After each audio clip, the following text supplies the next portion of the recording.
Hey, I'm here with Kenny Riley, all the way from Albuquerque, New Mexico, and Rio Grande is his studio, and we have a tie-in with the White Sands, who we just talked to. Welcome to the show, Kenny. Thank you for having me. Um, what you probably have seen from the videos, and it's a very casual conversation, but you have a lot of history Yeah. behind the work you've done. Um, Tell me what it was like to start getting into recording bands, and what it was like at the beginning as compared to now. Well, I started when the dinosaurs were walking. No, I'm kidding. Yeah, I started in '79. I started recording in the mid '70s, but got my first job in '79, and then opened a studio in 1980 in Costa Mesa, California, surf capital of the world. Um, surf music capital of the world, I should say, because Dick Dale was from there, and that whole scene, Ventures, they all lived down there in that area. I said, like I told you earlier, Paul, I forget his name. It's Gibson. Did I say Paul? I'm trying to remember the name of the guitar player. Paul, the John guy who wrote Mr. Moto. Johnson. Paul Johnson. Paul Johnson. I'm sorry, Paul, if you see this. But that was my first experience with recording surf music. Was with Paul. He wrote Mr. Moto. I forget the name of the band he was in. Also, hung out with the Safaris a few times. Um, the Berry Hills. Uh, the son is in the Tourmaliners or Tourmaliners. I don't know. Yep. But I've been begging them to come out and record, so who knows? That could happen. But Yeah. doing stands was just an awesome thing because I was able to record surf music in the middle of the desert, which is pretty awesome. There's a lot happening surf music in Albuquerque right now. Yeah. How did you get in touch with the White Sands? I saw a few video clips on Instagram, I think, or something, just passing by, doing the surfing thing, and I think I messaged him, and he messaged me back, and then we got together and talked for a little while, and decided he was going to do his record here. So it was awesome because it was just cool. It had like a flashback from the beginning of my career, which is 43 years now, 44 years. To go from surf music, and then I moved to New York City, worked in all the big houses there under Bob Rosa, who is one of the best mixers on the planet. If you don't know who he is, look him up. He's got more credits than Chris Lord-Alge even. He's an amazing guy. Also super sweet and puts up with me because I call him once a week. But it was just cool to revisit my roots with White Sands. So, and they're really good players. So it was fun. It was fun playing with them. They mentioned there was something like really special about that recording. What I heard from it was uh, what they said you recorded digitally. I could see from that wonderful equipment that that is the case. Yeah. It had a very warm analog type feeling to it, and I was like, "How does he pull that off?" Well, you can't see it now, and I'll give you a tour later. But back in the back, this particular digital console, which is touchscreen, so it's kind of like working on an analog console. It's actually functioning all my analog gear that I've hidden in the back. Oh, That I don't want it out here in the room intimidating the artist and too many buttons and knobs. I want it to feel like they're just hanging out. And oh, by the way, you can do a record. So I do run through a lot of old, beautiful Ampex preamps and digital preamps, and also the microphones have a lot to do with the sound. They're yeah. all the old vintage microphones that I use. So So that's you how I get that sound. yeah, I noticed. I mean, there's only certain ways you can get that sound. You can put it on a tape, or you can be creative, like you did with the microphone. Well, the digital has come far enough to where it's a great source device, like a tape deck.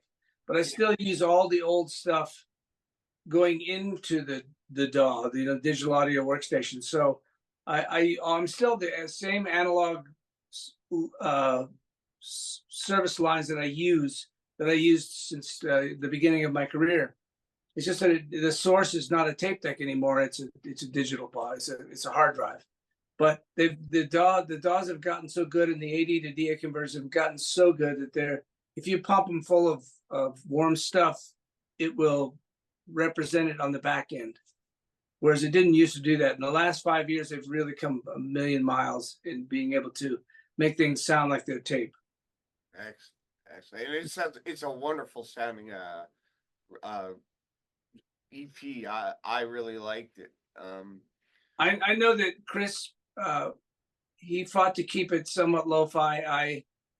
The first tracks I sent to him, I think he was shocked by the fatness and the bigness that you can do with digital. You can give it more low end and top end, but he wanted more of a magical kind of vinyl sound. So he made me go back, which is probably a good choice. I'm one of those guys that'll just overdo it if I can. So you have to lasso me in. Well, I think a lot of creative people are like, their projects are never finished. They can sit there and just keep going and going and going. Yeah. Well, they say a mix is never done; it's just abandoned. Yes. You know who else says that? George Lucas. Exactly. Yeah. Film is never done. Yeah. Yeah. So they were totally stoked about where they recorded. I'm talking about the studio. Yeah, it's a 300-year-old Adobe. Yeah, tell me about it. Well, when we bought the place, I wanted an old mud building near the river, because we all know when you see documentaries of like Muscle Shoals, you'll find that the room and the area you're in and the building that you're in has a lot to do with the outcome on the other side. So when we bought the building, it was abandoned and run down, and I had no idea. I just wanted an old Adobe near the Rio Grande River, so that, because music comes from the mud, right? So being somewhat of the old hippie I am, we found this place. It was a magical way we found it. It's kind of a long story, but my wife and I were driving down a main street, Rio Grande, near the river, and these bushes, the wind blew the bushes away, and it said "for sale by owner," and then the bushes went back over. So I just stopped the car. So I found this place. It was abandoned, and it had been abandoned for a few years. And my business partner and I walked in and said, "This is the place." So it just has an amazing sound, because maybe of the old Viga ceilings and the old wood floors and the solid 18-inch Adobe walls give it a kind of a magical sound. The ambient it's big, but it's tight. It doesn't have that drywall sound. It just has an amazing drums. Everything gets excited in the room, and it's my favorite place to work in my whole life, working in a lot of different places. So tell me about those places that you've worked. You've been all over. And Well, I haven't been a house engineer in any of these places, but I've worked, Ocean Way. I've worked Sound Shitty, or Sound City, they call it. Sunset Sound. I moved to New York City and worked under Bob Rosa. I worked in Unique, Electric Lady, Power Station, 20th Street, a whole bunch of different rooms then. And in '93, I was there from '84 to '93. And then in '93, I moved to Nashville, and I didn't like it. I'm not a Nashville fan, sorry. And a friend of mine was here his wife was going to college here. So I came here to visit him because we had kind of a little publishing deal and stuff. And so I came here to visit him, and I didn't like what we were doing. So I went out to lunch, and I met my wife, who waited on me at a restaurant. And then I just moved all my stuff here about 29 years ago, '94. wow. So it's 30 years. So I've been here ever since. I love it here. I'm a desert rat. People think, well, you grew up in LA. LA is technically a desert. They just water. It's a desert. The climate is desert climate. And so I live in the high desert, which is a lot like California.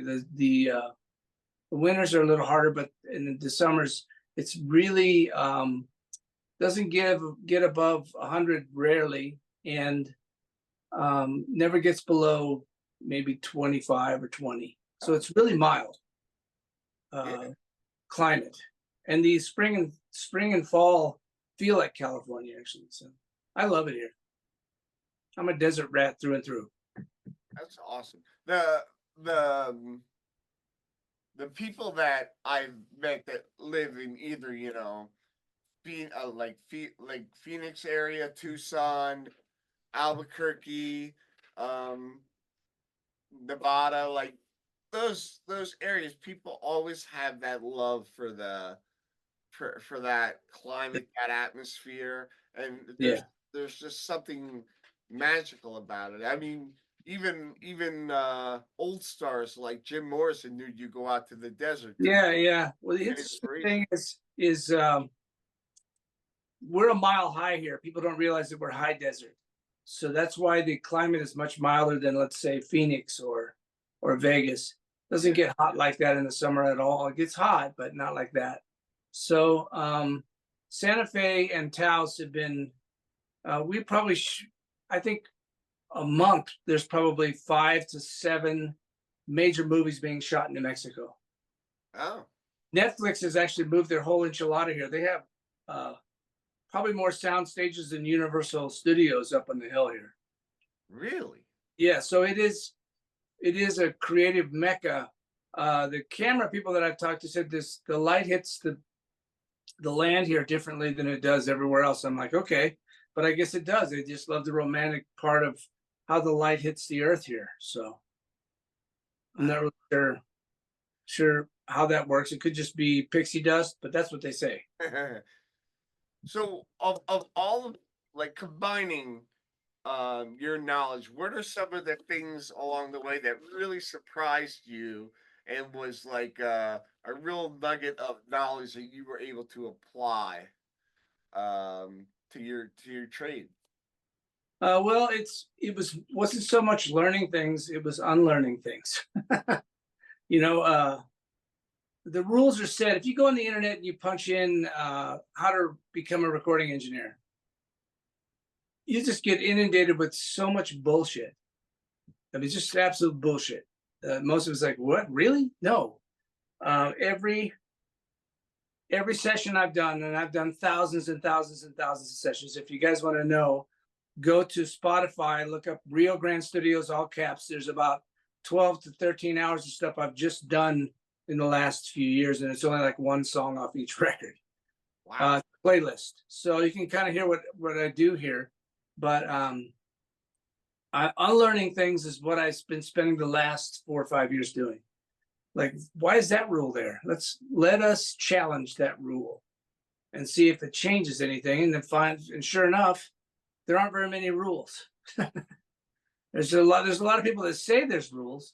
Like somebody said to me once, well, it needs to be minus 14 loofs. And I go, I don't even know what a fucking loof is. What is it?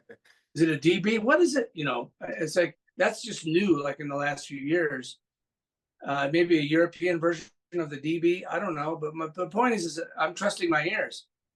I'm known for overdoing things. I overdo things.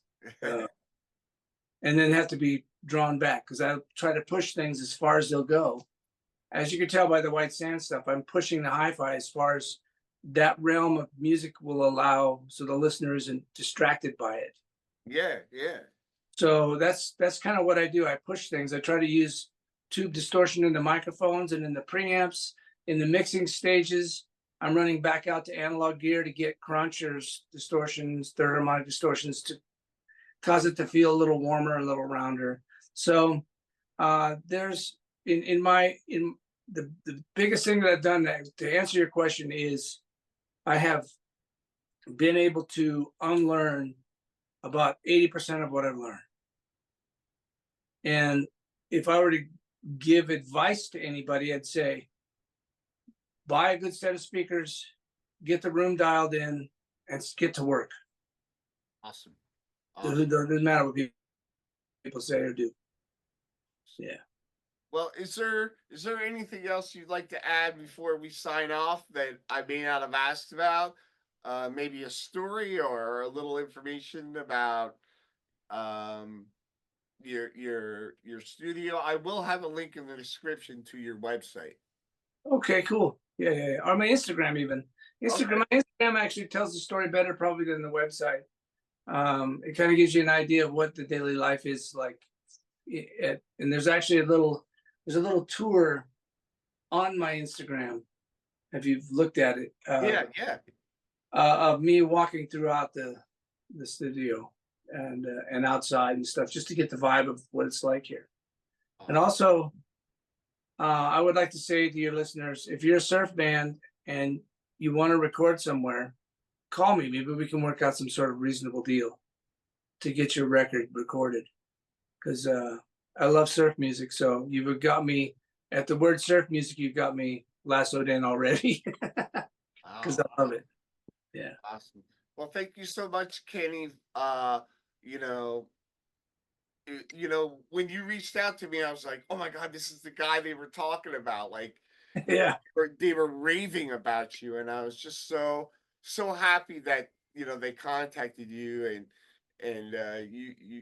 it all kind of worked out together. You seemed so excited to talk. Oh Uh, yeah, yeah, absolutely. I love people, man. I said I've been doing this for 43 years, and it's like it's a new adventure every morning. It's more excited now than I was when I first started. So Awesome. It's yeah. great to find that thing you love. It's better to find that thing you love and be able to get paid for Yeah. Well, that took a while. Just saying. it. Yeah, In yeah. this day and age, if you're a new engineer, don't go to audio school. Take the money you would use to go to audio school, buy equipment, and start recording bands. Oh yeah. All Don't right. spend money on school. All right. Have a great rest of your day. All right, thank you.